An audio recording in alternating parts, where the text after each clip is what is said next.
बहुत बहुत स्वागत करता हूँ आप सबका अपना यूट्यूब चैनल बेस्ट फिजिक्स में। आई होप दोस्तों आप सब अच्छे होंगे और अपनी तैयारी को ज़बरदस्त तरह से कर रहे होंगे। जी हाँ दोस्तों, काफ़ी टाइम से मैं वीडियो अपलोड नहीं कर पा रहा था, कुछ मेरे पर्सनल इश्यूज़ की वजह से। पर आज से डेली कंटिन्यूसली आपका वीडियो अपलोड होगा। और जैसा कि मैं आपको बताया था कि मैं MCQ क्वेश्चंस को लेके वीडियोस बना रहा हूँ आपसे, क्योंकि क्लास 9 के विद्यार्थी के लिए काफ़ी ज़्यादा इंपॉर्टेंट है MCQ क्वेश्चंस, क्योंकि उनको पता है क्योंकि उनका एग्ज़ाम कैसा होने वाला है, MCQ क्वेश्चंस के बेसिस पे होने वाला है, यानी कि ऑब्जेक्टिव टाइप होने वाला है। ठीक है, तो सभी स्टूडेंट्स को बहुत बहुत स्वागत करता हूँ मैं अपने इंस्टीट्यूट चैनल पे। और आप सभी स्टूडेंट्स इस वीडियो के अंत तक जरूर बने रहिए, क्योंकि इस वीडियो के अंत तक आपको इस जो चैप्टर में आज के आपके लिए लेकर आया हूँ परमाणु अणु, इस चैप्टर से कौन कौन से MCQ क्वेश्चन आपके पूछे जा सकते हैं एग्जाम में, उसके बारे में डिस्कस करेंगे। काफ़ी इंपॉर्टेंट क्वेश्चन में डिस्कस करने वाले हैं। ठीक है, तो जितने भी विद्यार्थी नए स्टूडेंट्स जितने भी मुझे इस वीडियो को देख रहे हैं वो इस चैनल को जरूर सब्सक्राइब कर देंगे। ठीक है, साथ ही साथ में बेल आइकन को प्रेस कर दीजिएगा, ताकि जब भी मैं वीडियो डालूँ आपको नोटिफिकेशन आपके तक पहुँच जाए। ठीक है, तो चलिए आइए हम लोग परमाणु अणु से जुड़े कुछ टॉप ऑब्जेक्टिव क्वेश्चंस को हम लोग समझते हैं, उसको बारीकी से समझते हैं। चलिए स्टार्ट करते हैं। सबसे पहला क्वेश्चन आपको देखिए स्क्रीन पे दिख रही होगी। परमाणु अणु के बारे में हम लोग पढ़ रहे हैं, तो पहला क्वेश्चन हमें क्या दी गई है, देखिए ध्यान से कि परमाणु का खोजकर्ता कौन है। ठीक है, परमाणु अणु के बारे में पढ़ रहे हैं तो आपको ये बताना होगा कि परमाणु की खोज किसने किया था। क्या परमाणु का खोज न्यूटन ने किया है, एडिसन ने किया है, जॉन डाल्टन ने किया है, या फिर इनमें से कोई भी व्यक्ति ने परमाणु का खोज नहीं किया है। ठीक है, तो बता दें कि परमाणु का जो खोज की बात की जाए तो परमाणु का खोज जॉन डाल्टन ने की है। किसने की है? जॉन डाल्टन ने की है। ठीक है, तो इसका राइट ऑप्शन क्या हो जाएगा? Option C is the right option. John Dalton ने परमाणु का खोज किया है। अब परमाणु अगर कहा जाए तो परमाणु क्या है, अगर परिभाषा आपसे पूछे जाए तो बता दें कि परमाणु संसार में उपस्थित वो सूक्ष्म से सूक्ष्म कण जिसको विभाजित नहीं किया जाता और छोटे टुकड़ों में विभाजित नहीं किया जा सकता है, उसे हम परमाणु के नाम से जानते हैं। ठीक है, परमाणु क्या है? बहुत ही सूक्ष्म कण होते हैं, स्वतंत्र रूप से जो नहीं पाए जाते। ठीक है, परंतु रासायनिक अभिक्रिया में भाग लेते हैं, उसे हम क्या कहते हैं? परमाणु कहते हैं। चलिए आते हैं ऑप्शन नंबर 2 पे आते हैं।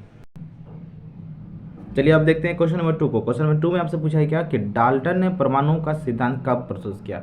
डाल्टन का परमाणु सिद्धांत कब प्रस्तुत किया गया था डाल्टन के द्वारा, ये आपको बताना होगा। ठीक है, क्या डाल्टन ने परमाणु सिद्धांत 1905 ईस्वी में प्रस्तुत किया, 1665 में प्रस्तुत किया, 1575 में प्रस्तुत किया, या फिर 1803 में प्रस्तुत किया। तो आपको बता दें दोस्तों, जो डाल्टन ने परमाणुवाद का सिद्धांत दिया है, आपको पता ही है। ठीक है, तो डाल्टन ने अपना परमाणुवाद का जो सिद्धांत है उसने उस सिद्धांत को 1803 में, ठीक है 1803 में क्या किया था? प्रस्तुत किया था। ठीक है, तो इसका राइट आंसर क्या हो जाएगा? ऑप्शन डी इसका राइट आंसर हो जाएगा। ठीक है, चलिए आगे बढ़ते हैं। अभी आता हूँ क्वेश्चन नंबर 3 पे। देखिए क्वेश्चन नंबर 3 में आपसे क्या पूछा है। क्वेश्चन नंबर 3 में आपसे पूछा है द्रव्यमान संरक्षण के नियम अनुसार। द्रव्यमान संरक्षण के नियम क्या होता है, इसको आपको याद रखने की जरूरत है। क्या पूछा है कि द्रव्यमान संरक्षण के नियम अनुसार द्रव्यमान का विनाश होता है परंतु सृजित नहीं होता। क्या यह कथन सत्य है? देखते हैं और ऑप्शन देखते हैं। द्रव्यमान का विनाश होता परंतु सृजित नहीं होता, बिल्कुल नहीं, ये कथन हमारा सत्य नहीं है दोस्तों। ठीक है, ये कथन हमारा सत्य नहीं है। आते हैं ऑप्शन बी में आते हैं। फिर क्या पूछा है ऑप्शन बी में, क्या दिया हुआ है? ऑप्शन बी दिया है द्रव्यमान सृजित होता है परंतु विनाश नहीं होता। क्या ये हमारा सत्य है? क्या द्रव्यमान सृजित होता है परंतु विनाश नहीं होता? क्या द्रव्यमान को हम लोग सृजित कर सकते हैं? ये भी हमारा राइट ऑप्शन नहीं है। चलिए आते हैं आपको ऑप्शन नंबर सी पे। क्या है ऑप्शन सी में? द्रव्यमान न तो सृजित होता है और न ही विनाश होता है। ठीक है, ऑप्शन डी में क्या दिया है? इनमें से कोई नहीं। आपका राइट ऑप्शन जो होगा दोस्तों, आपका राइट ऑप्शन होगा वो होगा ऑप्शन सी। ठीक है, अब बात करें हम द्रव्यमान संरक्षण के नियम की, तो द्रव्यमान संरक्षण नियम के अनुसार द्रव्यमान का न तो सृजित होता है न ही विनाश होता है।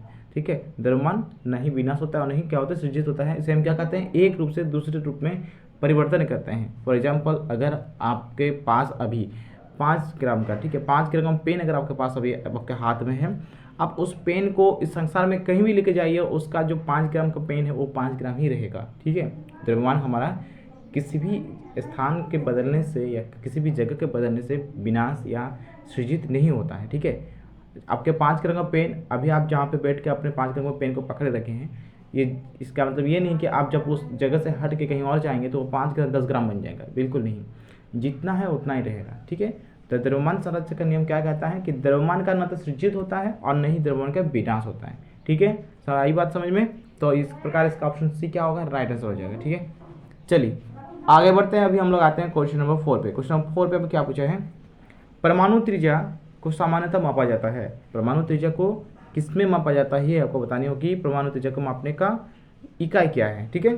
तो परमाणु त्रिज्या मापने का इकाई क्या, एम पर मीटर, क्या मीटर है, क्या किलोमीटर है, क्या एनएम मतलब नैनोमीटर है, या फिर सीएम मतलब सेंटीमीटर, ठीक है। तो परमाणु त्रिज्या को हम लोग दोस्तों, परमाणु त्रिज्या चूंकि परमाणु त्रिज्या सबसे छोटी इकाई होती है ना, किसी भी तत्व की परमाणु त्रिज्या क्या होती है, सबसे छोटी इकाई होती है। तो सबसे छोटी इकाई को मापने के लिए हम लोग कौन सा मेजरमेंट यूज करते हैं, तो सबसे छोटी इकाई को मापने के लिए हम लोग नैनोमीटर का यूज करते हैं, एनएम, ठीक है, नैनोमीटर। तो इस प्रकार परमाणु त्रिज्या को हम लोग किस में मापेंगे, परमाणु त्रिज्या का जो माप होगा वो क्या होगा, इकाई क्या होगा, नैनोमीटर होगा, ठीक है। तो ऑप्शन 4 में, सॉरी क्वेश्चन नंबर 4 का ऑप्शन सी क्या हो जाएगा, इसका राइट आंसर हो जाएगा, ठीक है। चलिए आगे बढ़ते हैं, हम क्वेश्चन नंबर 5 पे आते हैं। क्वेश्चन नंबर 5 पे आपसे पूछा है, निम्न में कौन सा सोडियम तत्व का प्रतीक है। देखिए आपको तत्व मिनिमम कम से कम, अभी क्लास 9 फॉर 9 क्लास 9 के लिए, हाँ ओनली क्लास 9 के लिए मिनिमम मैं कह रहा हूँ आप 20 एलिमेंट्स याद रखिए, ठीक है। 20 एलिमेंट्स, उसके सिंबल्स, उसके एटॉमिक नंबर, ठीक है, और उसके क्या है मास नंबर, ये याद रखिए, द्रव्यमान संख्या।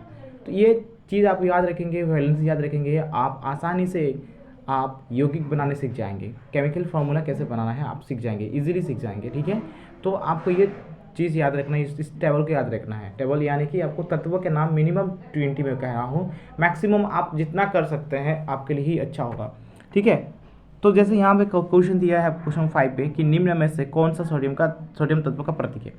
तो अगर आपको एलिमेंट्स के नाम और उसके सिंबल्स याद होंगे तो आप फटाफट से इसको बना सकते हैं, ठीक है। बात की गई सोडियम का, है ना, तो सोडियम का जो प्रतीक होता है वो होता है Na होता है, ठीक है ना। यहाँ पे आप ये कॉमन सेंस मत लगाइएगा कि सोडियम कहा गया, सोडियम एस से स्टार्ट होता है लेटर तो एस से देंगे, नहीं, बिल्कुल नहीं। देखिए सोडियम का जो नाम है ना, उसका अगर ग्रीक लेटर का नाम बोले हम तो उसका नाइट्रियम कहा जाता है, ठीक है ना। उसका और एक नाम क्या होता है, उसे नाइट्रियम कहा जाता है सोडियम को।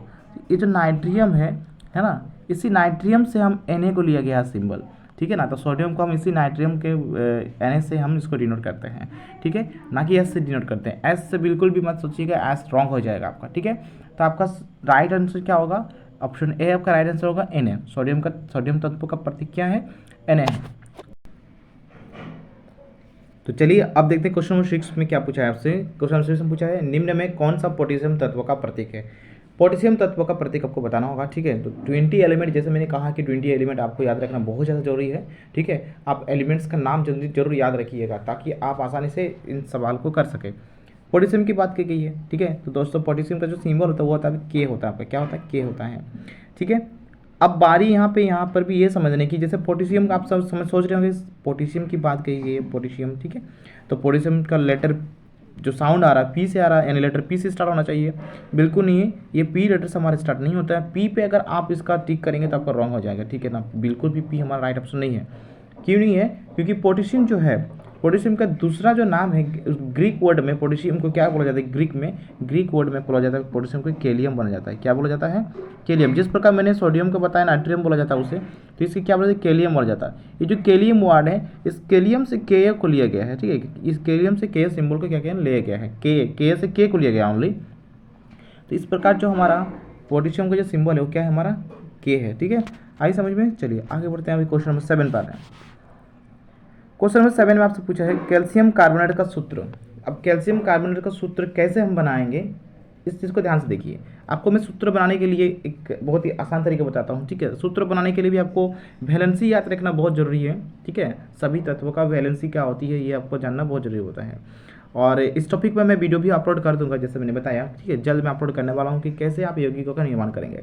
तो कैल्शियम कार्बोनेट का सूत्र क्या है, कैसे हम पता करेंगे इन ऑप्शंस में से। देखिए कैल्शियम कार्बोनेट की बात करिए तो कैल्शियम का सिंबल क्या होता है, Ca होता है, ठीक है। और कार्बोनेट का CO3 होता है। अब बारी इनकी वैलेंसी देने थी। तो कैल्शियम जो होता है दोस्तों, तो कैल्शियम का जो वैलेंसी होता है, वैलेंसी यानी कि इसका में चार्ज जो होता है वो आपका 2+ होता है। क्या होता है, 2+ होता है। और CO3 का भी क्या होता है, CO3 का 2- होता है, ठीक है। CO3 का क्या होता है, 2- और कैल्शियम का 2+। अब यहाँ पे हम लोग कैसे बनाते हैं, यहाँ से Ca जो है ना, इस चार्ज को Ca लेता है और CO3 लेता है इस चार्ज को, ठीक है। तो अभी हम निर्माण कैसे करेंगे, हम लिखेंगे यहाँ पे Ca2- CO3 2+, ठीक है। कैसे लिखेंगे, ध्यान से देखिए मैं कैसे लिखना है। अभी हमें लिखना है Ca2- में था हमारा और CO3 2+ में था, ठीक है। अब बारी यहाँ पे आप देख सकते हैं कि यहाँ पे माइनस और प्लस चार्ज है, ठीक है। आप यहाँ देख सकते हैं यहाँ पे -2 है, यहाँ पे +2 है, ये दोनों क्या हो जाएगा हमारा कट जाएगा। जब भी आपका माइनस प्लस चार्जेस रहेंगे ना दोस्तों, तो आपको उसमें क्या करना है, काट देना है, वो कट जाएगा हमारा, ठीक है। जब कट गया तो हमारा बचा क्या, हमारा बचा ओनली CaCO3 बचा, ठीक है ना। इस प्रकार कैल्शियम कार्बोनेट का जो सूत्र का निर्माण हमारा हुआ वो क्या हुआ, CaCO3 हुआ। तो CaCO3 हमारे क्या हो जाएगा, इसका राइट ऑप्शन हो जाएगा CaCO3, ठीक है। तो इस प्रकार और भी जो एलिमेंट्स है कैसे हम यौगिक बनाते हैं उसको हम लोग और डिटेल्स में समझेंगे। चलिए आगे क्वेश्चन करते हैं, वहाँ पे और आपको मिलने वाली है। तो कैल्शियम कार्बोनेट का सूत्र क्या होगा, CaCO3 होगा, ठीक है। आइए समझ में। चलिए अभी आगे बढ़ते हैं, क्वेश्चन नंबर 8 पे आते हैं। चलिए देखिए क्वेश्चन नंबर 8 में आपसे पूछा है मैग्नीशियम क्लोराइड का सूत्र है। मैग्नीशियम क्लोराइड का आपका सूत्र क्या होगा वो बताना होगा। तो मैग्नीशियम का सिंबल क्या है, मैग्नीशियम का सिंबल क्या होता है, Mg होता है। क्या होता है, Mg। यहाँ पे क्लोराइड आपको लिखा हुआ है, क्लोराइड से हम लोग का मतलब हुआ दोस्तों क्लोरीन, ठीक है। क्लोराइड जो वर्ड है आपको क्लोरीन से आया है, तो आपको लेना है क्लोरीन को लेना है, आप लीजिए क्लोरीन को।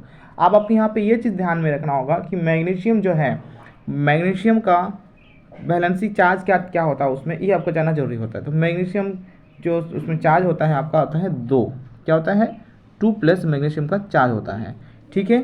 अब बारी क्लोरीन की, क्लोरीन का होता है 1, ठीक है। क्या होता है, क्लोरीन का 1+ होता है, 1- होता है। अब यहाँ पे चार्ज लेने की बारी, तो Mg लेगा 1, हम लोग 1 लेगा, क्लोरीन लेगा 2। अब देखिए इसका हम लोग कैसे बनाते हैं, क्रॉस मल्टीप्लाई करते हैं। क्रॉस मल्टीप्लाई करने का मतलब वो Mg को आप 1 Mg क्या लेगा, क्लोरीन का चार्ज को लेगा, 1 को लेगा, तो Mg सिर्फ 1 है तो Mg सिर्फ लिखाएगा, ठीक है। और क्लोरीन क्या करेगा, वो Mg यानी कि मैग्नीशियम का चार्ज को लेगा, इस चार्ज को लेगा, तो क्या लिखाएगा, Cl2 लिखाएगा। ध्यान से देखिए मैंने क्या कहा, मैंने कहा कि क्रॉस मल्टीप्लाई होता है। क्रॉस मल्टीप्लाई करने का मतलब ये हुआ कि यहाँ पे जो Mg है वो क्लोरीन का चार्ज को लेकर 1 है, 1 लिया, ठीक है। 1 को हम लोग लिखेंगे नहीं दोस्तों, ध्यान सुनिए, 1 हम लोग लिखेंगे नहीं, ठीक है ना। अब यहाँ सोचेंगे कि यहाँ पे कट क्यों नहीं है, क्योंकि ये 1 है या 2 है, कट नहीं होगा। सेम डिजिट्स रहेंगे, सेम नंबर्स रहेंगे तो कट हो जाएगा, ठीक है। तो क्या हुआ, Mg 1 लिया और क्लोरीन क्या किया, 2 लिया, तो MgCl2 बन गया आपका। क्या बना, MgCl2। तो इस प्रकार MgCl2 क्या होगा आपका, मैग्नीशियम क्लोराइड का क्या होगा, सूत्र होगा। तो ऑप्शन ए इसका क्या हो जाएगा दोस्तों, राइट आंसर हो जाएगा, ठीक है। आई समझ में कैसे बनाना है सूत्र को, क्या करना है। तो आपको जो आपको याद क्या रखना है, उसको चार्ज याद रखना होगा। चार्ज यानी कि वैलेंसी याद रखनी है, और सिंबल, दो ही चीज़ का काम है। एक है सिंबल, जैसे मैंने कहा कि Mg का मैग्नीशियम कहा गया, मैग्नीशियम का सिंबल क्या होता है, Mg होता है। क्लोराइड का सिंबल क्या होता है, Cl होता है ना। मैग्नीशियम का चार्ज कितना, तो 2+ होता है, यानी 2 आप लिख के रख सकते हैं। क्लोरीन का चार्ज कितना, तो 1 होता है। और हमारे यौगिक का निर्माण कैसे होता है, Mg लेता है क्लोरीन का, यानी कि क्रॉस मल्टीप्लाई, ये इसका लेगा, ये इसका लेगा, ठीक है। तो Mg 1 लिया, सिर्फ Mg बनाएगा, है ना। क्लोरीन ने 2 लिया Mg से, तो क्या बनाएगा, Cl2 बनाएगा। इस प्रकार MgCl2 का निर्माण हो गया, ठीक है। आई समझ में। चलिए अब आते हैं क्वेश्चन नंबर 9 पे। क्वेश्चन नंबर 9 से आपको क्या पूछा है, कैल्शियम हाइड्रोक्साइड का सूत्र है। कैल्शियम हाइड्रोक्साइड का सूत्र क्या होगा, हाइड्रोक्साइड की बात करेगी यहाँ पे। तो देखिए कैल्शियम का क्या होता है, Ca होता है। हाइड्रोक्साइड का सूत्र होता है दोस्तों OH, इस चीज़ को आपको याद रखना होगा, हमेशा ध्यान सुनिए। हाइड्रोक्साइड का सूत्र क्या होता है, OH होता है ना। और कैल्शियम में चार्ज कितनी होती है, कैल्शियम में चार्ज होती है 2+ होता है, 2 लिख के रखिए, है ना। प्लस का साइन नहीं दिए हम लोग, कोई दिक्कत नहीं है। और OH यानी हाइड्रोक्साइड जो है, इसका जो साइन होता है ये होता है दोस्तों 1- होता है। तो आप यहाँ पे सिर्फ 1 ही लिख के रखिए, है ना, नो प्रॉब्लम। आप माइनस का साइन दे रहे या नहीं दे रहे, इससे कोई दिक्कत नहीं है, ठीक है। 1 लिख के रखिए। अब क्या होता है, जैसे मैंने कहा कि इसको इससे मिलाइए, क्रॉस मल्टीप्लाई, और इसको इससे।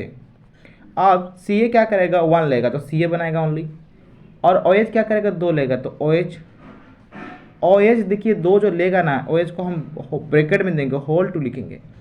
अब यहाँ पे ये क्वेश्चन आ सकता है कि होल2 मैंने क्यों दिया, ब्रैकेट मैंने क्यों दिया, क्योंकि आप ध्यान दीजिए OH पे आपका 2 एलिमेंट्स है, ठीक है। 2 एलिमेंट्स, 2 तत्व हैं, क्या क्या, एक है आपका ऑक्सीजन, एक है आपका हाइड्रोजन। तो ऑक्सीजन भी 2 लेगा और हाइड्रोजन भी 2 लेगा, तो दोनों को 2 देने के लिए क्या करेंगे, एक कॉमन ब्रैकेट का यूज़ करेंगे, यानी कि इस ब्रैकेट का यूज़ करेंगे, उसके नीचे 2 लगा देंगे। इस 2 का मतलब क्या हुआ कि ऑक्सीजन के लिए भी है और हाइड्रोजन के लिए भी है, ठीक है। इस प्रकार फाइनली जो हमारा कैल्शियम हाइड्रोक्साइड का जो सूत्र बना, कैसे बना, वो बना हमारा CaOH होल2 बन गया। क्या बन गया, CaOH होल2, ठीक है। आई समझ में। चलिए तो ये हमारा कैल्शियम हाइड्रोक्साइड का सूत्र आ गया। अब आते हैं हम लोग क्वेश्चन नंबर 10 पे। क्वेश्चन नंबर 10 पे इन सभी ओटीटी क्वेश्चंस को दोस्तों आप अपने कॉपी में नोट डाउन जरूर करिए, क्योंकि आपके लिए बहुत ज़्यादा इंपॉर्टेंट है, ठीक है। एमसीक्यू क्वेश्चन आपको पूछे जा सकता है। क्वेश्चन नंबर 10 में आपको दिया है NH3 का आणविक द्रव्यमान। आणविक द्रव्यमान आपको अभी निकालना है, ठीक है, NH3, ठीक है ना। कैसे निकालेंगे ध्यान से देखिए। सबसे पहले N फॉर क्या होता है, नाइट्रोजन। N मतलब नाइट्रोजन, तो नाइट्रोजन का जो परमाणु संख्या है ये आपको याद रखना होगा। नाइट्रोजन का परमाणु संख्या कितना होता है, 7 होता है, ठीक है। द्रव्यमान हम कैसे निकालेंगे इसको भी ध्यान से सुन लीजिए। जिसका परमाणु संख्या जितना होगा उसमें आप डबल कर दीजिए, वही उसका द्रव्यमान बन जाता है ना। लगभग परमाणु उसका क्या बन जाता है, द्रव्यमान बन जाता है। जैसे नाइट्रोजन का मैंने कहा, नाइट्रोजन का परमाणु संख्या क्या होता है, 7 होता है। तो 7 को डबल कर देंगे, कितना हो जाएगा, 7 दूनी 14 होता है। तो इसका द्रव्यमान बन गया। हमें निकालना क्या बोला गया है, NH3 का आणविक द्रव्यमान निकालिए। इस यौगिक का पूरा द्रव्यमान क्या है वो हमको बताना होगा, ठीक है। तो देखिए ध्यान से देखिए कैसे हम कैलकुलेट करेंगे। पहले मैंने कहा नाइट्रोजन का लीजिए, नाइट्रोजन का 7 होता है, 7 का 2 गुना करिए 14 हो गया, ठीक है। प्लस H है हाइड्रोजन, हाइड्रोजन का सब परमाणु संख्या क्या होती है, हाइड्रोजन सबसे पहले आता है ना, सबसे पहले आता है हाइड्रोजन का 1 होता है, क्या होता है, 1 होता है। और यहाँ पे हाइड्रोजन कितना है, 3 है, ठीक है, 3 हाइड्रोजन यहाँ पे है। तो हम यहाँ क्या करेंगे, 3 × 1 कर देंगे। अब देखिए कैसे कैलकुलेट करेंगे, तो कितना आ रहा है हमारा, 14 हुआ, प्लस 3 × 1 इज 3, तो 14 + 3 इज 17, ठीक है, 17। और इसे हम U से डिनोट करते हैं, ठीक है। आणविक द्रव्यमान को किससे मापते हैं, हम U से मापते हैं। चलिए आइए, तो इस प्रकार हमारा राइट आंसर क्या आ जाएगा दोस्तों, 17 U इसका राइट आंसर हो जाएगा। ऑप्शन नंबर C इसका राइट आंसर हो जाएगा, ठीक है। आइए समझ में कैसे निकालना है आणविक द्रव्यमान। क्या करना है आपको, जो एलिमेंट्स जो यौगिक दिया हुआ है उसमें से जो एक एक एलिमेंट्स का आपको क्या करना होगा, उसको द्रव्यमान निकालना होगा। उसके द्रव्यमान को क्या करना, आपस में जोड़ देना है, तभी आपका आंसर आ जाएगा, ठीक है। चलिए आइए तो क्वेश्चन नंबर 10 पे। तो चलिए अभी क्वेश्चन 11 को समझते हैं। क्वेश्चन 11 पे क्या दिया है आपको, CH3OH का आणविक द्रव्यमान है। यहाँ पर भी आपको आणविक द्रव्यमान निकालना है। कैसे निकालेंगे ध्यान से देखिए, ठीक है ना। एक एक तत्वों का हम परमाणु द्रव्यमान को क्या करेंगे, जोड़ेंगे, ठीक है। पहले क्या है आपका, कार्बन है। कार्बन की परमाणु संख्या कितनी होती है आपको जानना जरूरी होता है। तो कार्बन के परमाणु संख्या जो है वो आपका 6 होता है। कितना होता है, 6 होता है। 6 का आप दोगुना करिए, उसका द्रव्यमान बन जाएगा। 6 का दोगुना कितना होता है, 12 होता है। 12 लिखिए, प्लस यहाँ पे क्या है आपका, हाइड्रोजन है। तो हाइड्रोजन का हम लोग परमाणु जो संख्या होती है 1 होती है, तो हम उसको उसका द्रव्यमान भी 1 ही लेते हैं, ठीक है। तो यहाँ पे हाइड्रोजन 3 ठो है, तो यानी कि 3 × 1 होगा। प्लस ऑक्सीजन, ऑक्सीजन का कितना होता है परमाणु संख्या आपका 8 होता है। तो 8 को दोगुना कर दीजिए, कितना हो जाएगा, 16 हो जाएगा, ठीक है ना। हाँ, प्लस आपका लास्ट में क्या हो जाए, हाइड्रोजन बचा। हाइड्रोजन कितना होता है, 1 होता है, 1 लिखिए। अब इसको कैलकुलेट करते हैं, हमारे कितना आएगा आणविक द्रव्यमान पता करेंगे। 12 हुआ यहाँ पे, ठीक है, प्लस 3 × 1 3 हो गया, प्लस 16 + 1 सभी को ऐड करते हैं। क्या क्या आपका 12 है, 3 है, 16 और 1 है। सभी को ऐड करने से कितना हो रहा है हम लोग देखते हैं, ठीक है।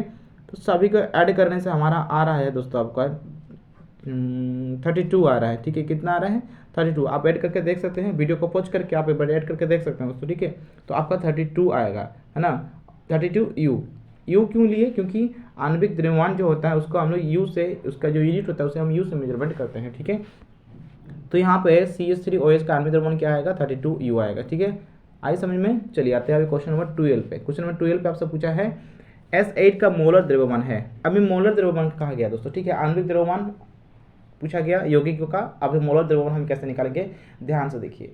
S8, S फॉर क्या होता है दोस्तों, सल्फर होता है। पर क्या होता है, सल्फर। तो S8 यानी कि सल्फर, 8 को सल्फर का मोलर द्रव्यमान क्या होगा आपको बताना होगा।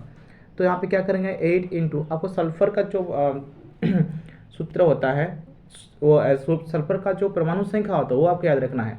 तो सल्फर का होता है, सल्फर 16 होता है। 16 का दोगुना करिए, कितना होगा, 32 होगा, ठीक है। तो 32 को 8 से मल्टीप्लाई कर दीजिए, वही आपका क्या हो जाएगा, मोलर द्रव्यमान आ जाएगा।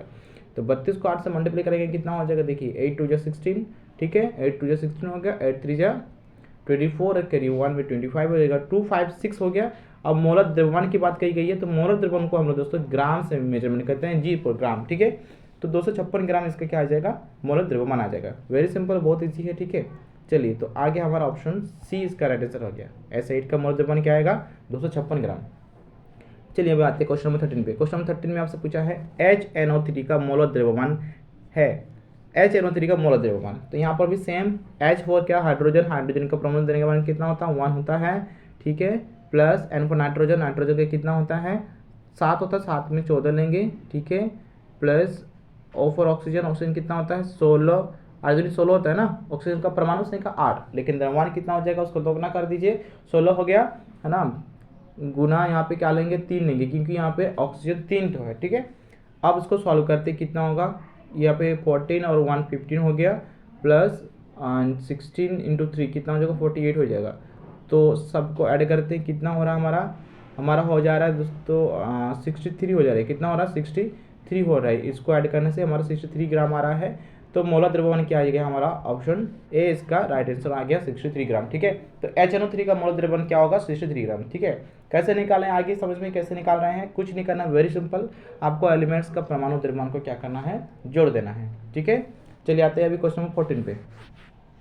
क्वेश्चन नंबर 14 में आपसे पूछा है CH4 का आणविक द्रव्यमान है। अब CH4 यहाँ पे एक यौगिक दिया हुआ है, इसका आपको आणविक द्रव्यमान क्या होगा निकालना होगा। CH4 सी से क्या होता है, कार्बन, तो कार्बन की परमाणु संख्या 6 का 2 गुना करेंगे 12, प्लस यहाँ पे 4 हाइड्रोजन है, यानी कि 4 इंटू 1, ठीक है। तो 12 प्लस 4 कितना हो गया दोस्तों, 16 हो गया, 16 आ गया। तो 16U जो आ गया आपका, तो ये आपका राइट आंसर आ जाएगा 16U, ऑप्शन ए में आपका 16U दिया हुआ है, ठीक है। चलिए अब मोल कैसे निकालते हैं सीखते हैं ना। क्वेश्चन नंबर 15 को पढ़कर समझते हैं क्या लिखा। क्वेश्चन 15 में हमारा 12 ग्राम ऑक्सीजन गैस को मोल में परिवर्तित करिए। मोल में हम कैसे परिवर्तित करेंगे, मोलर द्रव्यमान में, ठीक है। देखिए मोल कैसे करेंगे, मोल का हमारा सिंबल होता है, इससे हम फॉर्मूला जो हमारा होता है स्मॉल n से मोल संख्या को दिखाते हैं, n is equal to small m by capital M, ठीक है। अब यहाँ स्मॉल m क्या है, कैपिटल M क्या है। स्मॉल m है आपका तत्व का द्रव्यमान, जिस तत्व को लिया गया है, जैसे ऑक्सीजन तत्व का लिया गया है, तो यहाँ पे हम क्या लिखेंगे, स्मॉल m तत्व का द्रव्यमान लिखेंगे, जो कि हमारा दिया हुआ है दोस्तों, ठीक है। जिस तत्व का द्रव्यमान हमारा क्वेश्चन में दिया गया है, उसका द्रव्यमान को हम क्या लिखेंगे, स्मॉल m से डिनोट करते हैं। और कैपिटल M क्या होता है हमारा, कैपिटल हमारा M होता है हमारा मोलर द्रव्यमान, ठीक है। क्या होता है, मोलर द्रव्यमान, यानी कि ऑक्सीजन का द्रव्यमान। अब चलिए इसको सॉल्व करते हैं, देखिए आपको समझ में आ जाएगी, इस क्वेश्चन को बनाएंगे तो समझ में आ जाएगी। मैंने कहा n इक्वल टू हमारा होता है small m by capital M, ठीक है। स्मॉल m जो द्रव्यमान आपको दिया हुआ है कितना है, 12 है, ठीक है। और कैपिटल M क्या होता है, ऑक्सीजन का द्रव्यमान निकालेंगे, ऑक्सीजन के अणु का द्रव्यमान। देखिए मैंने कहा ऑक्सीजन के अणु का द्रव्यमान यहाँ पे हमको निकालना है। तो ऑक्सीजन का जो अणु होता है ना, वो आपका O2 के रूप में होता है, क्या होता है, O2 के रूप में। तो यहाँ पे ऑक्सीजन O2 का द्रव्यमान कितना होगा, ये आपको निकालना होगा, ठीक है। O2 की बात कही गई तो हाइड्रोजन ऑक्सीजन का जो हमारा परमाणु संख्या होती है कितना, 8 होता है, तो परमाणु द्रव्यमान कितना होता है, 16 होता है, उसमें हम 2 मल्टीप्लाई कर देंगे, कितना हो गया आपका 32 आ गया, ठीक है। तो अब यहाँ पर 12 बाई क्या होगा हमारा 32 होगा। अब हम इसे सॉल्व करेंगे। अच्छा 12 बाई 32 को हम जब सॉल्व करेंगे, ठीक है, हमारा आंसर कितना आएगा, चलिए इसको कैंसिल करते हैं। अब ये हमारे किस में से कटेगा, ये हमारे कटेगा आपका 4 के टेबल में कट जाएगा। 4 3 आपका क्या होता है, 4 3 12 होता है, और 4 8 32 होता है, तो 3/8 है। तो 3/8 को जब हम डेसिमल के रूप में इसको डिवाइड करेंगे तो डेसिमल में आएगा, तो डेसिमल पर रूप में जो फॉर्म में आएगा वो आपका आएगा दोस्तों, आप चेक करके देख सकते हैं इसका आंसर को, 3/8 को 0.375 आएगा जी, क्या आएगा 0.375। इसे हम किसी भी मेजरमेंट इकाई में नहीं माप सकते, क्योंकि ये संख्या है, मोल संख्या है, ठीक है। मोल क्या है, संख्या है। तो संख्या को तो हम लोग किसी किलोमीटर सेंटीमीटर में मेजरमेंट नहीं करते हैं, ठीक है। संख्या तो हमारे ऐसे जस्ट डिजिट में रहता है, तो ये हमारे डिजिट में ही रहेगा, ठीक है। तो इसका आंसर आ जाएगा 0.375। तो आइए ऑप्शन में देखते हैं कहाँ पे मैं 0.375 है। आप देख सकते हैं कि ऑप्शन बी में जो हमारा है 0.375, तो ये क्या हो जाएगा, इसका राइट आंसर हो जाएगा, ठीक है। आइए समझ में कैसे निकाल रहे हैं। चलिए अब आगे बढ़ते हैं, आते हैं हम लोग क्वेश्चन नंबर 16 पे। क्वेश्चन नंबर 16 भी आपको क्या दिया हुआ है, क्या पूछा है, पढ़ लेते हैं। 20 ग्राम जल को मोल में परिवर्तित करिए। यहाँ पे जल की बात कही गई है, पहले वाला सवाल में हमारा ऑक्सीजन तत्व की बात कही गई थी, यहाँ पे जल यौगिक की बात की गई है। तो हम 20 ग्राम जल का कैसे मोल में परिवर्तित करेंगे, ध्यान से देखिए। मैंने हमने क्या बोला था दोस्तों, मैंने बोला था small n equal to small m by capital M, ठीक है। तो यहाँ पे स्मॉल m क्या था, जो दिया गया था, ये कितना है 20 है, 20 आप लिख लीजिए, ठीक है, डिवाइड बाई यौगिक हमारा दिया हुआ है जल। तो जल का सूत्र क्या होता है, वो हमारा होता है H2O, ठीक है। कितना होता है H2O। तो सबसे पहले आप इसका द्रव्यमान निकाल लीजिए, H2O का द्रव्यमान कितना होगा, हाइड्रोजन 2 है तो 2 इंटू 1 लिखिए, प्लस ऑक्सीजन का 16 होता है द्रव्यमान, हो गया। आप इसको करिए सॉल्व, ये कितना हो गया, टोटल यहाँ आ गया 18 आ गया, ठीक है। तो हम यहाँ क्या लिखेंगे दोस्तों, टोटल हम यहाँ लिखेंगे क्या 20/18 लिखेंगे, ठीक है। अब बारी क्या है, अब बारी है इसे भी क्या करने की, कैंसिल करने की, सॉल्व करने की। तो पहले हम इसको काट लेते हैं। तो ये हमारे 2 बार में कटेगा, 2 10 जा 20 और 2 9 जा आपका 18, तो 10/18 आ गया। जब 10/9 आ गया, 10/9 को जब हम सॉल्व करेंगे डेसिमल के रूप में हमारा आएगा डिवाइड करने से, तो जब डेसिमल के रूप में हमारा डिवाइड करने से आएगा ना, डिवाइड करने से, तो वो हमारा आंसर क्या आएगा आपका 1.11 आएगा। ठीक है, आप वीडियो पॉज करके उसको डेसिमल को डिवाइड कर सकते हैं, चेक कर सकते हैं। आपको देखिएगा चेक करने से आपका वही मिलेगा, 1.11 आपका आते रहेगा। ठीक है, 1.11 ये आपका आते रहेगा, बढ़ते रहेगा। तो हम लोग लगभग में क्या करते हैं 1.11 लेते हैं। ठीक है, तो ऑप्शन क्या हो जाएगा, ए इसका क्या हो जाएगा, राइट आंसर हो जाएगा। चलिए आइए अब आगे बढ़ते हैं हम लोग क्वेश्चन नंबर 17 पे। क्वेश्चन नंबर 17 में पूछा है जल में उपस्थित तत्व के नाम है। अच्छा, जल का जो यौगिक है किन तत्वों से मिलकर वो उस यौगिक का निर्माण हुआ होगा बताना है। क्या जल का ये निर्माण हाइड्रोजन ऑक्सीजन से हुआ है? बिल्कुल सही, हमारा पहले ही ऑप्शन हमारा राइट दिया हुआ है हाइड्रोजन ऑक्सीजन से, तो ऑप्शन ए हमारा राइट आंसर हो चुका है। बाकी ऑप्शन को आपको पढ़ने की जरूरत नहीं है, फिर भी आप एक बार ऑप्शन को पढ़ सकते हैं कि आपको बाकी ऑप्शन में क्या डिफरेंस दिया हुआ है। ठीक है, पहला ऑप्शन हमने पढ़ लिया हाइड्रोजन ऑक्सीजन, हमारा वही हमारा राइट आंसर है। दूसरा क्या है, केवल ऑक्सीजन। क्या केवल ऑक्सीजन से हम जल का यौगिक का निर्माण कर सकते हैं? बिल्कुल नहीं कर सकते हैं। ठीक है, केवल हाइड्रोजन से कर सकते हैं? बिल्कुल नहीं कर सकते हैं। तो ऑप्शन डी में क्या दिया है, हाइड्रोजन और ऑक्सीजन। दोस्तों यहाँ पे सेम ऑप्शन हो गया, तो हमारा ऑप्शन ए भी हमारा राइट है और ऑप्शन डी भी हमारा राइट है। ठीक है, यहाँ पे गलती से मिस्टेक से सेम टाइप का ऑप्शन हमारा दिया गया है, इससे कोई दिक्कत नहीं है। आपका राइट आंसर क्या है आपको ये आपको जरूर पता होना चाहिए। ठीक है, राइट आंसर आपका क्या है, हाइड्रोजन और ऑक्सीजन है, चाहे वो ऑप्शन डी में हो चाहे ऑप्शन ए में हो। आपको यही आपको याद रखना होगा कि जल का जो निर्माण होता है वो किससे होता है, हाइड्रोजन और ऑक्सीजन से होता है। ठीक है, आई समझ में। चलिए आगे बढ़ते हैं, आते हैं आप क्वेश्चन नंबर 18 पे। क्वेश्चन नंबर 18 में पूछा है जल में हाइड्रोजन और ऑक्सीजन की द्रव्यमान का अनुपात सदैव 1:8 होता है, यह किस नियम को दर्शाता है? किस नियम को दिखाता है? यहाँ पे ये कहा गया है कि जल का आप किसी भी, चाहे वो किसी भी स्रोत से लीजिए, जल का आप किसी भी स्रोत से लेंगे उसका जो अनुपात होगा वो 1:8 ही होता है। हर एक जगह पर 1:8 आता है। आप अगर तालाब का पानी को लेते हैं और उसके यौगिक का माप लेते हैं, या फिर आप नदी का पानी को लेते हैं, वहाँ पे उस पानी से ऑक्सीजन और हाइड्रोजन का अनुपात अगर देखेंगे तो हर एक जगह पे आपको हर एक जगह पर हाइड्रोजन और ऑक्सीजन की जो अनुपात है, ठीक है, वो आपको कितना मिलेगा, वो आपको 1:8 ही मिलेगा, हमेशा 1:8 ही मिलेगा। तो इसे किस नियम के आधार पर जाना जाता है? तो इससे जाना जाता है दोस्तों स्थिर अनुपात के नियम से जाना जाता है। किस नियम से जाना जाता है? स्थिर अनुपात नियम, क्योंकि यहाँ पे अनुपात की बात कही गई है। ठीक है, स्थिर अनुपात के नियम क्या कहलाता है कि किसी भी यौगिक का जो अनुपात होता है वह प्रत्येक जगह पे, हर एक जगह पे क्या होता है आपका स्थिर होता है, बदलता नहीं है, चाहे उसे आप किसी भी स्रोत से लेते हो। ठीक है, स्थिर यौगिक का नियम क्या कहलाता है कि जो अनुपात है किसी भी यौगिक का, है ना, किसी भी यौगिक में तत्व सदैव एक निश्चित द्रव्यमान के अनुपात में उपस्थित रहते हैं, एक निश्चित द्रव्यमान के अनुपात में उपस्थित रहते हैं। जैसे मैंने कहा ना कि जल को आप जल का चाहे आप किसी भी स्रोत को ले लीजिए, चाहे आप जो जल ले रहे हैं, चाहे आप नदी का जल ले रहे हैं, चाहे आप कहीं भी जगह का जल रहे हैं, चाहे आप सागर का जल रहे हैं, आपको जो अनुपात मिलेगी हाइड्रोजन ऑक्सीजन की वो आपको कितनी मिलेगी, वो आपको 1:8 ही आपको मिलेगी। हर एक प्रत्येक जगह पे क्या होती है, ये निश्चित होती है। ठीक है, तो इसे क्या किस नाम से जाना जाता है? इसे स्थिर अनुपात के नाम से जाना जाता है। तो ऑप्शन क्या हो जाएगा, बी हमारा जो हो जाएगा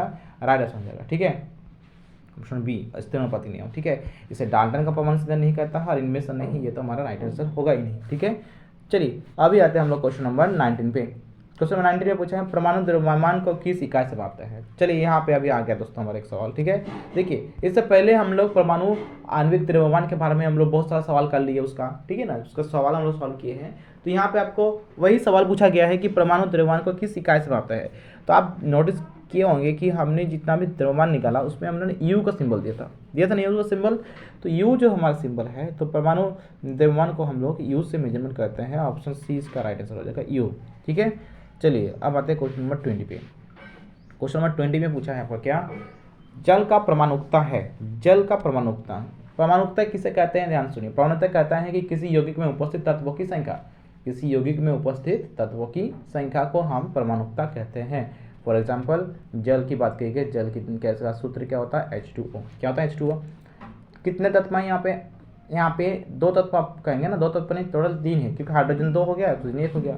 ठीक है, टोटल कितना हुआ, 3 हो गया।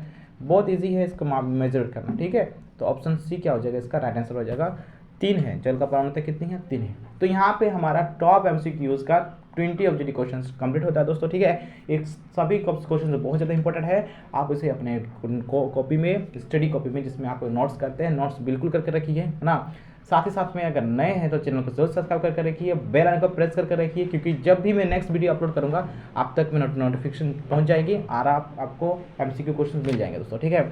और वीडियो अच्छी लगी है तो इसको जरूर लाइक करिएगा, चैनल को जरूर सब्सक्राइब कर दीजिएगा, साथ ही साथ में इस वीडियो को शेयर कर दीजिए अपने फ्रेंड्स तक में, ताकि उन्हें भी इस वीडियो का हेल्प मिल सके, ठीक है। तो आज का सेशन इतना तक ही रखेंगे और अपना प्रिपरेशन आप करते रहिए, बहुत अच्छे से करते रहिए, स्वस्थ रहिए, मस्त रहिए, और मिलेंगे हम लोग नेक्स्ट वीडियो में और नेक्स्ट MCQ क्वेश्चन के साथ। तब तक के लिए धन्यवाद दोस्तों, थैंक यू एवरीवन।